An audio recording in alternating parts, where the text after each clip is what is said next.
intervention donc ñu yemale ko ci ñëpp ngir yàlla jërë ngeen jëf. Salam alaikum, messieurs les ministres, madame la ministre, d'abord, messieurs les ministres.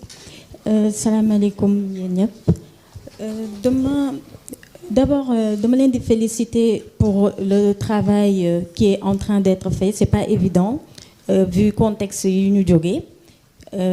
Féliciter leen tamit pour réalisation yi ngeen fi wax ni dina am, ak aussi pour stabilité bi ñu am actuellement ci réew mi. Sama question maa ngi koy laaj monsieur le ministre Déthié Fall dama bëggoon xam tey est-ce que ñu ngi envisager def ay infrastructures orthopédiques et traumatologie yoo xam ne mën nañ ko def ci chaque région ak tamit may laajte est-ce que ñu ngi envisager am aéroport Touba. Merci beaucoup. Merci beaucoup, Sohna Si.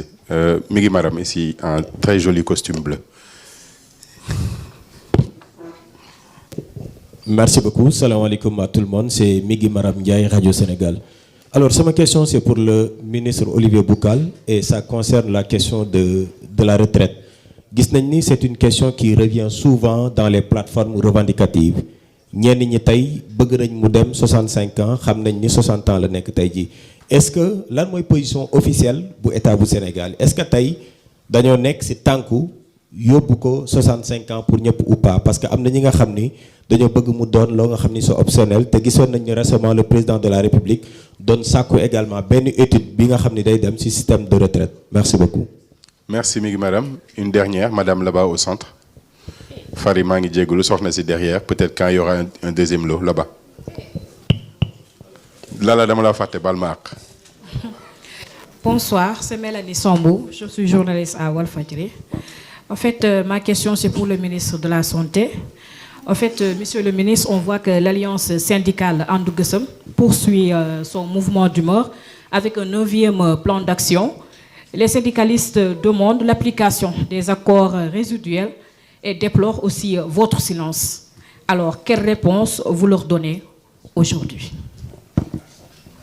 Wow, dernière pour Lala, pour corriger ma faute. Sinon, je risque de ne pas sortir de la salle. Alors, bonsoir à tous. Je suis nuyu bu baax a baax par rapport à l'exposition bi nga xam ne def ngeen ko. Alors, question bi may posé dafay dem ci ministre de la Santé. Gis nañu problématique yu bari ñu ngi koy soulever wu ci santé bi moo xam ci accueil bi moo xam ci plateau médical bi rawatina benn phénomène boo xam ne mi ngi lëmbe Sénégal muy feebaru sida depuis lors gisuñu benn communication boo xamante ne le ministre de la Santé def na ko mu jëm ci wàllu sensibilisation wala ñu wax ñu taux bi fan la toll ak lan lañ ko mën a éradiquer peut-être que nga may ma loolu rek ma laaj le ministre Déthié Fall est-ce que route ferroviaire bi mën nañu xaar ñu ñëw ci kii bi. Désolé, on a rajouté une 4e question pour toi. Merci on peut beaucoup. pas rajouter une deuxième. Désolé. Madame la ministre, on commence par. Merci beaucoup. Donc dañuy commencer ci le ministre Olivier Boucal sur la retraite. Après comme ça ñu mën a jox Déthié Fall, le ministre Déthié Fall sur les infrastructures. ñu mujjee ak le ministre Ibrahima Sy. Monsieur Olivier Boucal.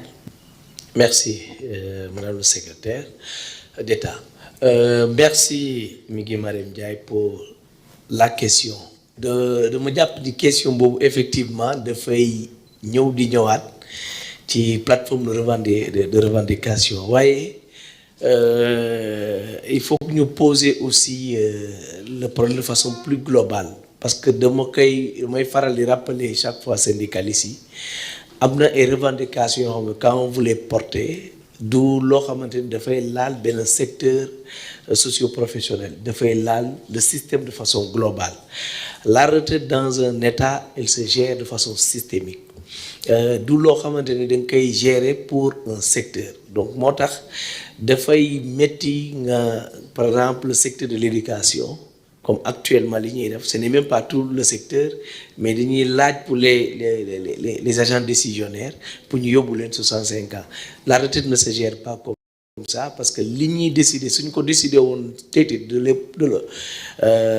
la porter à 65 ans dafay laal tout le système aussi bien le public que même le privé parce que wax nga sànq ni 60 ans la ñuy demee retraite Sénégal loolu dafay laal tous les secteurs nga nekk privé nga nekk public c'est la même chose sauf pour des emplois yoo xam dañu jàpp ni c'est des emplois un travail pénible comme dans les forces armées nga gis ñuy dem retraite à 55 ans waaye ñi ci des yëpp 60 ans la ñuy demee retraite moo tax la question on ne la rejette pas moo tax soo ma laajee la position officielle de l'État amagul puisque le président nous a demandé 2 travaux aussi bien am na bi ñuy laaj sur le système de rémunération mais waaye am na aussi benn travail bi ñuy laaj au niveau donc du système donc de retraite ces travaux-là nous les avons engagés en rapport avec la direction générale donc du travail et de la sécurité sociale ñu amoon déjà les premières rencontres sur le système de retraite ba dégager une feuille de route boo xamante ne dafa répartir les responsabilités en fonction donc des différentes parties prenantes donc du système de rémunération. Il y a l'IPRES, il y a la direction de la pension, il y a aussi les acteurs de façon générale, le patronat et l'État en tant qu'employeur. Donc réflexion yooyu ñu ngi en cours et nous attendons d'avoir le rapport complet te jàpp nañ d'ici donc la fin de l'année dinañ am un rapport complet donc de ces travaux-là donc bu amee dinañ ko jébbal le président de la République qui au finish prendra la décision définitive sur la question. Très bien, merci beaucoup monsieur le ministre. Donc ñu jàll ci infrastructure question bi nga xamante ni moom moo fi wàcc monsieur le ministre Déthié Fall. Merci beaucoup madame secrétaire d'État bu santé bi je vais laisser le ministre wax ci parce que en réalité ñoom ñooy définir politique bi après bu ñu ko définir exprimer le besoin transmettre ñu et c'est là qu'on entre en jeu c'est-à-dire que 35 centres de santé yi li ma lim ñoom ñoo wax avec carte sanitaire bi fan lañ ko bëgg def bi ma joxee besoin bi document bi mu doon lii loolu moom moo ko envoyé et c'est là que je suis entré en contact avec les gouverneurs def correspondance di leen war nañ def fii centre yi soxla nañ telle superficie proximité bii la ñu soxla mais bi ma leen ko envoyé ba pare j'ai envoyé mes équipes parce que correspondance yi des fois day jël temps j'ai envoyé les équipes aussitôt dans la même semaine ñu dem avec les gouverneurs identifier les sites renvoyer moi et ça a permis de gagner du temps et d'avancer donc c'est comme ça qu'on fait moo tax ci loolu moo ciy répondre pour aussi aéroport bi l'approche avec le ministre des transports mooy fexe ba dans chaque pôle territoire ñu mën fa am benn aéroport aujourd'hui boo dee xool le pôle Dakar il y a l'aéroport de Dakar le pôle Thiès l'aéroport AIBD le pôle nord Saint-Louis donc région de Saint-Louis il y a l'aéroport de Saint-Louis le pôle nord donc est il y a l'aéroport de Matam j'en ai parlé tout à l'heure le pôle également sud-est il y a également l'aéroport de Tambacounda il y a l'aéroport de Kédougou nga ñëw le pôle sud il y a l'aéroport de Ziguinchor on en a parlé tout à l'heure il y a l'aéroport de Cap Skirring nga jël le pôle centre aujourd'hui mooy Touba bi nga xam ni nii wax nga ko boo dee xool foofu y a l'héliport mais il y a aussi l'aéroport de Déili bi nekk en étude avec le directeur des infrastructures aéroportuaires et on a travaillé sur des correspondances yi nga xam ne nous permettre ñu am 2000 hectares et d'ailleurs la dernière que j'ai faite maa ngi ko adressé au ministre de l'environnement